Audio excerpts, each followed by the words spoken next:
Story time, story time, story time. Happy weekend, guys. How are you doing? I'm trying to put this thing, but I'm failing to put it. I don't have one for me this, but I can't put it by myself. So it is story time. Gisa, Muksasa. I'm like you want to Gisa. I'm going to mix up English by Arabic. So story time. A long time there was those stories when if you grew up with a grandmother or you stayed nearby a grandmother, maybe you had some of these stories of animals talking, animals behaving like human. So there's this one single story of all the animals. You know, the animals in the animal kingdom, the lion is the king of the jungle. So the lion was feared because he was the king and everyone else feared him. And whenever he says anything, everyone obeys.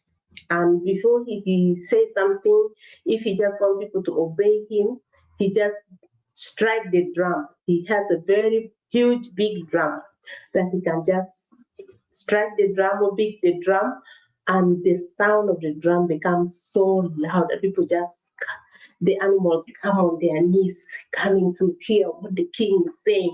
What is the king expecting of us today? What is, and you know, in the animal kingdom, the king is everything belongs to the king. He is everything, even including the people, the women, the children, all belongs to the king. So it happened that that drum, only the lion keeps it.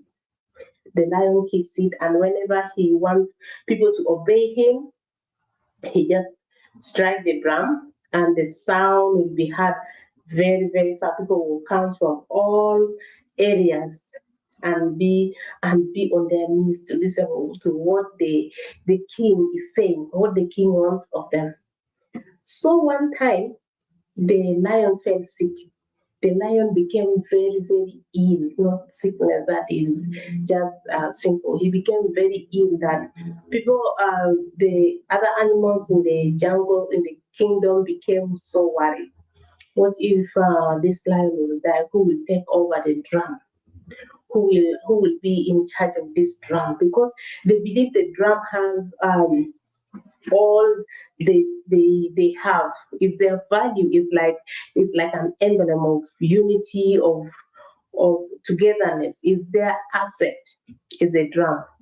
So the hare, I don't know, is a rabbit or is a hare. We used to read those books, the hare, and so the hare volunteered. The hare said that me, I am going to be the one to take control of the drum. Because the hare is very small, very tiny, people started laughing. Who do you think you are? With your tiny body like this, how can you take control of this big, huge drum? The elephants were there. The elephants never showed up. They were very shy. They knew that the drum was very huge. They cannot manage. But the hare was very small. He just showed up. Just goiras. In Arabic, you say goiras. You know that you can't manage that, but you just want to try your luck. You just want to try. So the hare showed up. The other animals started laughing at the hare. Why do you want to do this? You think you can manage it? The drum is very huge and you're just very tiny like this. What will you do with the drum? The hare just said, I can do it. I can manage this drum. So he was confident. He was confident of himself. So people doubted him, but he was very confident. He was very clever. The hare is always known for being clever, very sharp, and for tricking people. He knows how to trick people. So the lion, the king of the jungle became so ill he couldn't do anything. So the responsibility for the drum was left in the hands of the hare. Hare started taking care of the drum. So one night, thieves came into the village. They wanted to go and steal the drum. So the hare was very clever. He knew that he cannot be able to carry the drum and he cannot be able to defend himself from those thieves. So he waited until the thieves were coming, very slowly coming. He was just very while waiting for a particular time so he can strike the drum and everyone in the village will hear and the thieves will run away. That was just his chance. And that was the trick he just wanted to use to win. So he waited, the thieves came in, and when they were about to take the drum, he just struck the drum in a position that it makes a very loudest sound. Everyone, even the neighborhood, all heard about it. The thieves ran away and they left the drum.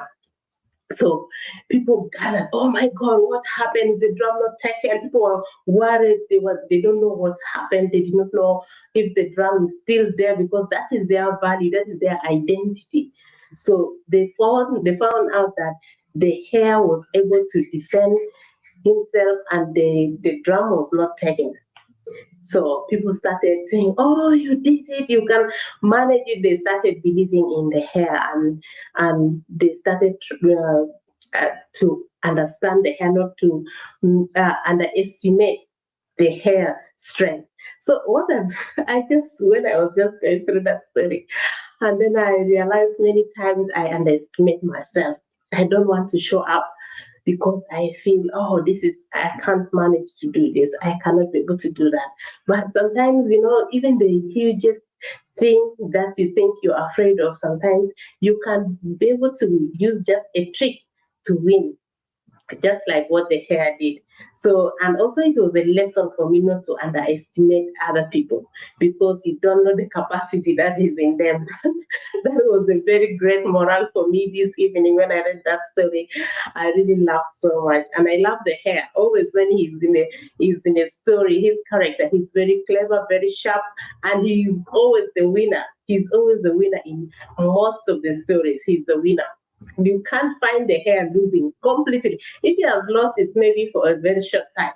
So it really teaches me something to learn from the hair: confidence and also determination. Even sometimes things that people will not believe, you don't even believe in yourself sometimes, or even people don't believe in you. But when you have that confidence, and determination, no matter what is ahead of you, you always win. You become the winner. So yes, let's learn from this story. The hair become winners. Not underestimate yourself or underestimate someone. God bless you. Have a beautiful time. This is story time. God bless you. Bye.